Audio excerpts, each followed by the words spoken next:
got Maraiah Russell here with Pollinator Partnerships. She's going to be speaking about what she's been up to. We've had a great partnership with her going right now. We've been doing lots of seed collections, and I'm sure you'll hear more about that today. So if you guys could give Maraiah a warm welcome, that would be awesome. Well, thank you, Allie. You know, she was like, you could say your own intro, own bio. So just a little bit about me, if you don't know me, which I'm very happy to see so many familiar faces out there. You know, I'm trained as a veterinary technician, which is totally outside of this realm. Well, not totally outside, but was kind of my start into conservation. I worked at the Fort Wayne Children's Zoo for 18 years. I had a lot of opportunity to work with a lot of different species. It's very exciting, fulfilling work, and a lot of conservation projects too.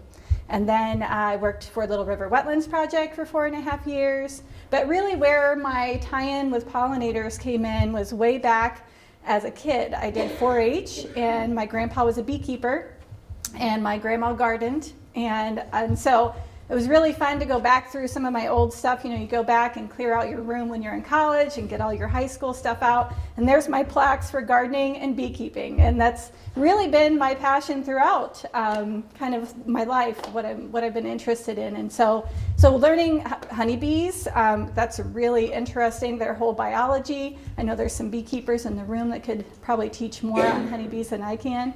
But that was really what got me started in learning about how important pollinators are and really what they need.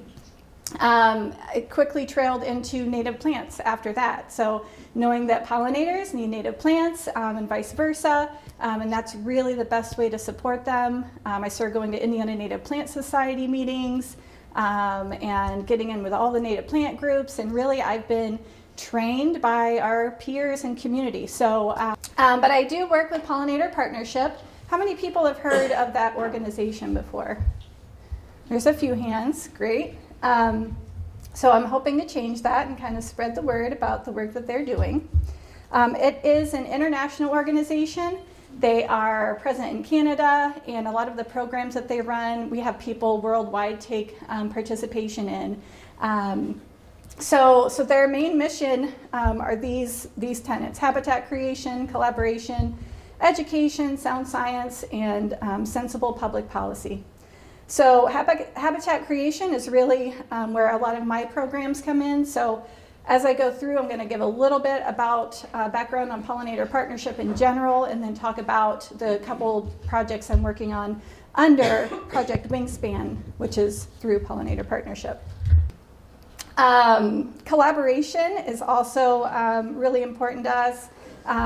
We take the big tent theory, where everybody, as many voices as possible, even those we would consider maybe not in our camp, you know, people that may not have the same view of protecting pollinators. We really bring everybody in and get as many people working on the projects as possible. And that's large scale. So we have worked with Bayer, Syngenta, some of these companies, you know, that some people blame for some of the chemicals that might be out there harming pollinators, to see how we can work on solutions with that. So all the way down to grassroots level projects, like some of the projects that I'm working on. Also education. So if you go to our website, pollinator.org, there are a ton of resources there. I'll talk about some of them later in some future slides, but we do a lot of outreach and provide a lot of educational opportunities. So one of them is a bee kit for classrooms to learn all about bees and learn how they can support them. We have a lot of initiatives, National Pollinator Week, which I'll talk about a little bit too. But yeah, educating the public and making sure that everybody is aware of how important pollinators are is definitely high on the list. So that's where I think most people might have seen these kind of logos out there. Pollinator Week might have been my first introduction to Pollinator Partnership. And so sound science is something also, they really base everything that they do on science. They have a lot of researchers on staff that are working on researching solutions to a lot of the problems with pollinators, from crop science to pollinator plots. They are doing all kinds of studies and publishing those as well. So Laura Morandon is a big name. She's on the Pollinator Partnership team. She kind of leads that science aspect. And then public policy. So I think pictured here, I'm not as familiar with this as some others, but I know getting the National Pollinator Week declared was kind of a big deal. And so every year they ask the mayors to declare in each state a pollinator day, and that happens in June. And so I don't need to talk to you guys, probably preaching to the choir about how important pollinators are and really what's going on with them. We've known that they've been in decline for many years. And so you can see, tracking all the way back to the 90s until now, there has been a decline in monarchs, in honeybees, bumblebees, really insects across the board. And in particular, we're focusing also on imperiled insects. So while they're all declining, there have been some that have declined to a level that they are on the endangered species list. And so the rusty patch bumblebee, you can see this lighter, they say gray, green, I think it looks light green, but this lighter area, this is all historic range of the rusty patch bumblebee, and these are individual sightings, and with the blue ones being the really old sightings. So I really haven't heard of any fresh sightings in Indiana, although there is a little debate. I know some researchers have been out to Eagle Marsh surveying for the past couple years, which, by the way, they think that Eagle Marsh has the best floral diversity in the county, so kudos to you guys. And so he's been surveying a lot, but I caught wind of someone at Indiana Wesleyan University. There's a researcher there, Dr. Noseworthy, and someone said, oh yeah, she found a rusty patch, you need to talk to her. And so I've actually been working with her on a different project. Again, I'll talk about that a little bit later, an ag workshop. But I asked her when I went to her lab, I saw tons of insects that they have a lot of college students working on these insect surveys. And I asked her if she found it, and she said, yes, most definitely. So there might be a little competition among researchers, I'm not sure. But there could be some sightings in Indiana, and that's even more reason why we really need to get the habitat out there as fast as possible to support them. So in Indiana, we have 430 species of bees, 144 species of butterflies, 2,000 moths, and much, much more, which people don't think of as pollinators. So flies, wasps, ants, beetles, they are less effective at pollinating, but they are responsible for some pollinating. So more kind of accidental by wandering on the plant for other food sources, going there to get nectar in a drought situation, and they're carrying pollen to plants that way. So we have quite a bit of variety here in Indiana, and they need a variety of floral sources. So oftentimes they've evolved together over years, and there are a lot of specialist pollinators out there. Bumblebees are really adept at getting into flowers that have closed petals. And so that's a blue indigo. We also have bottled gentian that has closed petals. They're pretty strong and can pry that apart and get in and do the pollination.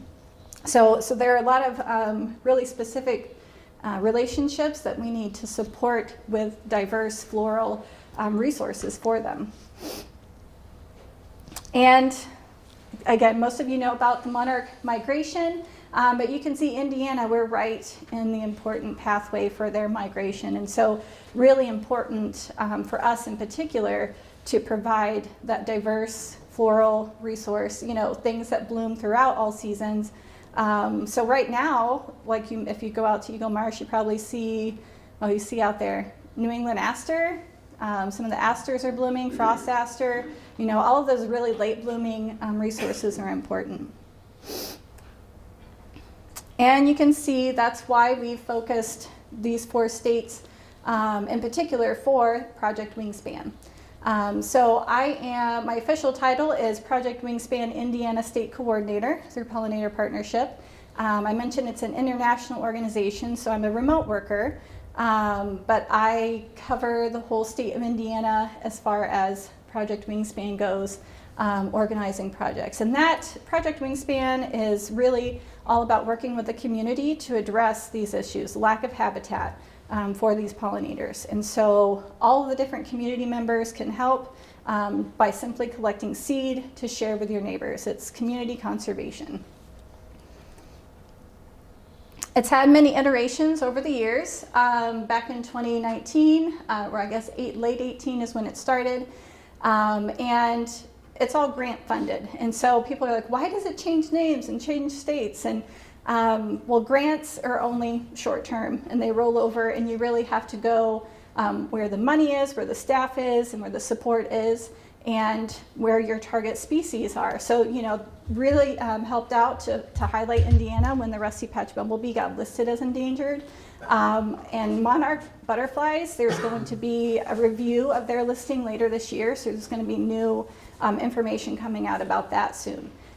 It was put up, you know, monarch butterflies were reviewed for listing to be an endangered species previously, but they said that it was warranted but precluded, which means warranted means, yes, the numbers are low enough, they should be listed, but there were other species that were even higher priority to be listed, and so they were kind of tabled for the next round.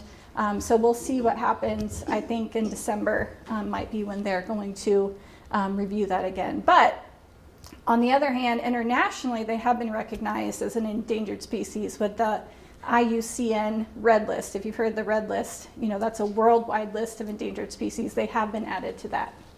Right. Yeah. And so I'm doing the things that I always love to do. I'm working with volunteers, collecting seeds. We have a target list of 25 species, and I'll pass that around.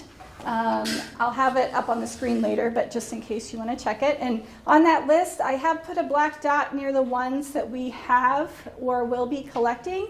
So if there's, you know, the other species, you have access, you know where there's a good population, please let me know. But you'll recognize some of these faces. We're at Eagle Marsh. We have good collection groups going in Bloomington, Indiana, Marion. I was out at the extension office, and I even visited, does anybody remember Dick Harnley? He's in the center there. He's down in Carmel, and I had a program down there, so I was able to stop by, and he was so excited to take me out and show me his little wetland right there. He's got a lot of native plants blooming. And so I'm hoping to get back down there for a seed collection. So really excited to get to not only work with volunteers right here in Fort Wayne, but to get to kind of spread that throughout Indiana. And building positive community is a big bonus. So we are trying to increase habitat by collecting native seed and sharing that. But it also has a really good impact on your community. You know, giving people something that they can physically do to help pollinators. I mean, I think we've all felt that before where we get stuck. Like, what can I do? The world, you know, the climate change and all these problems seem so large and looming, but we really can make a significant impact right in your community with this program. So these are the major kind of points of this program. 3 ways that you can interact. You can sign up as a volunteer, get trained on responsible collection methods, and come and gather seed with us. And so responsible collection, you know, we teach that's really important. We don't want to collect more than 20% of any plants that we're targeting. We want to make sure to leave plenty of seed behind for wildlife and to reseed, because the plants won't continue without the pollinators creating that seed falling to the ground or possibly being eaten by a bird and carried away. So you can come and gather seed with us. You can give permission to collect on your property. So if you have, you know, if you're a landowner, you know, we are collecting now with Little River Wetlands Project, Stillwater Prairie. I'm blanking on where we've collected around town. Tony Fleming has given us permission to collect some of his seed at his house. There's some city park locations that have native plantings we've gotten permission to collect. So yeah, there's a lot of different places that we can, but we're always looking for, again, those certain target species that's going around. So if you have, a significant amount of plants on your property and you'd like us to come collect, let me know. I'm always looking for new places to go and collect seed. Also, the species that you see on the list that's going around, they are very common species and very prolific, what people might call weedy sometimes. Common evening primrose, common milkweed, New England aster. These are not things that are typically hard to find in the environment. There's plenty of them, and so we're wanting to make sure that we don't impact the wild populations that way either. And the last way is to grow. So we are looking for people to put seed and plugs back into their property. So if you're looking to install pollinator habitat, we also need people to receive our materials on the other end. But if you are looking to establish pollinator habitat, we can support you with some of these seeds or plugs that are grown, the plant materials grown from these collections. And then we've opened it up a little bit more too. Washtenaw County in Michigan has had success with this program, and I was connected with them to see how they do it, and so we've started that here in Fort Wayne, and actually in Bloomington now too. We have milkweed collection bins. So common milkweed is pretty easily identifiable. It is one plant that most people, you can't easily mix that up with another plant. Its seed pods are warty and large and green. They look alienish even. A lot of people, if they don't know and seen it for the first time, are like, what in the world is that? So we have put out the bins because we're pretty confident that we're not going to affect any populations by over collecting. Most of the time people want to get rid of all their seed because it is an aggressive species. But it's great in wild setting. And so we asked them to bring it in paper bags to these collection sites, and we do have collection sites at the Allen County Soil and Water Conservation District, Bloomingdale Gardens, Purdue Extension, Allen County, and the Little Turtle Library branch. So there they also have the seed library. So while you're there, stop and see what veggies or other flowers they have in their seed library and drop off your bag of milkweed pods into the bins.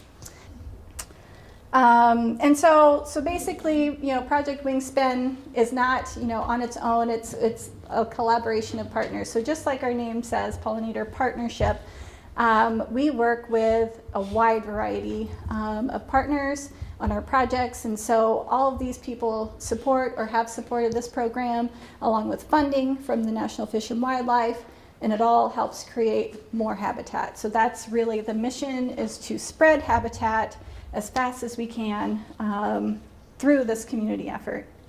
So, the seeds that are on the list, I told you they're really common, almost weedy to some people if you were going to plant them in your yard, but the flower portion of a seed mix is the most expensive portion. So if you just got grasses and sedges, your seed mix would be much less expensive. So these seeds are really meant to enhance a pollinator project that's already going in and really reduce that cost of the flowering species.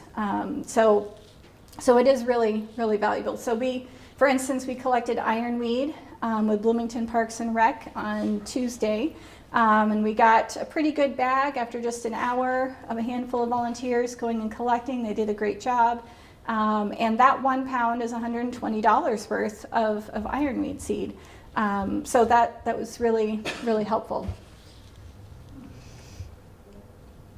So again, so kind of like some main efforts behind Project Wingspan. We really want to grow a regional seed collecting program. And the knowledge that we share in our trainings about how to responsibly collect, how to store your seed, how to clean the seed, all of these different things. We are not, we're not just keeping our volunteers to ourselves. We really want volunteers in the community to learn these skills and then take it and branch out and support your local land trust, your local nature organization, take those skills and use them to support that habitat wherever you have the opportunity. And there's a list up there so you can see if it hasn't reached you yet. It is 25 species. I think they started out with 34 and they narrowed it down. The other nice thing is most of these are easily identifiable. We do go through identification in our training.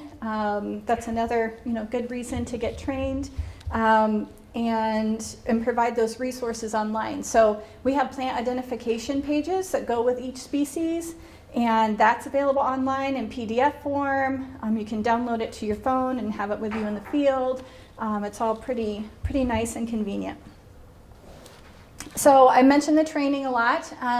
There are different ways to get trained. So all of the training is available online. You could take it at your own pace. They've created a lot of these webinar videos and different segments that you can watch. I also do remote trainings via Zoom because it is a statewide project. I typically, I'll get people that are interested in volunteering and say they want to be trained, and then we'll schedule a Zoom, and I will go on and kind of walk them through the PowerPoints, and so that they can ask questions and we can interact, and I can talk a little bit about practical things that I've seen. I also give in-person trainings and to groups, and also, come to a seed collection even if you haven't been trained, because we're going to talk about some of the aspects of the training at each seed collection, and we will teach you about the individual species that we're collecting. So for instance, if Charles, he was just out collecting bone set last night, he was probably showing how to ID it, how to collect that certain one, because they all are collected different. I think for the bone set, we were shaking the head into the bag so all the fluffy seeds would fall into the bag without all of the plant waste. But for wild senna, we're stripping seed pods off and cleaning them at another time, maybe at volunteering. So definitely come out to a seed collection. I did, when I first started, I had a lot of questions like, do they absolutely have to be trained? Do they have to go through all of this? If they're a landowner, like Allie knows how to collect seed, for instance, and they said no, there are exceptions for landowners that are already really familiar with all of these aspects, but we really do want to make sure that everybody knows the importance behind proper seed collection. So we're kind of leaving it up to you to judge where you're at on that spectrum, and reach out for the training that works best for you. And then there's also, you should check it out. Oh, there's our long tagline email or website up there. But there's habitat workshops. So I think in 2021 they created a video series all about habitat creation and maintenance, and those are free YouTube videos that you can watch all about habitat. So the resources, that was what I was most impressed. I just started working with Pollinator Partnership in April, and I was overwhelmed and impressed with all the resources that they have. So a lot of training videos, a lot of seed mixes and planting cards, and really everything that you need to support pollinators is all on their website. You're welcome to sign up for that too. So what does this whole process look like? I've been talking about parts and pieces. Well, you might recognize that guy. So we were out collecting seed at Arrowhead. Yellow coneflower was one of those, and so we collect the seed into paper bags. We're making sure not to drop any other species. We want only yellow coneflower in the bag. So yeah, making sure to collect that nice and clean. And I am taking data while we're doing that. So as part of our training, we teach you if you wanted to be a team lead and lead your own group out there to collect seed, there is a little bit more that goes with it. We collect a lot of data about the site we are collecting from and about the plants, all to ensure that we collected the right species, and if there's any problem with the seed down the road, we can go back and kind of look at this data to see what might have been the problem. So I take a picture of the leaf, the seed head, and the seed in my hands next to a dime. I take a picture of the group that was there collecting and kind of a landscape view, and I fill out a form. So the form has information like the date, the species you were collecting, GPS location, which I get from my Google Maps, what other things are blooming in the area, so a lot of habitat information. And then we clean the seed. So here we are at volunteering. That's, if you've not been, that's what it looks like. We're all sitting at picnic tables, cleaning, plus or minus beer or food. So none of that is required. but it sure is a good time to sit and talk with people while you're cleaning seed. And then I package the seeds up into mailing boxes, so we ship via USPS. That goes to Prairie Moon Nursery. Prairie Moon puts the seed through their cleaning machines, so they can clean it really finely to get that. If you bought native seed before, you see PLS, it's pure live seed, so they get it down to just the seed with all the chaff removed, and they store it for us. Part of it is stored, and part of it is sent to, I believe that's Minnesota Native Landscapes. So they grow out a portion of the seed into plugs. And just 2 weeks ago, and actually last week as well, we were delivering plugs to awardees. And so there's one of our awardees for the North Green section. She is from Foxwood Kennels, which is part of the Foxwood Wildlife Rehab. So they happen to have 40 acres of native prairie there next to the Wildlife Rehab in northern Indiana, and they were a recipient of a bunch of our plugs to enhance their already thriving prairie, but this is going to help diversify.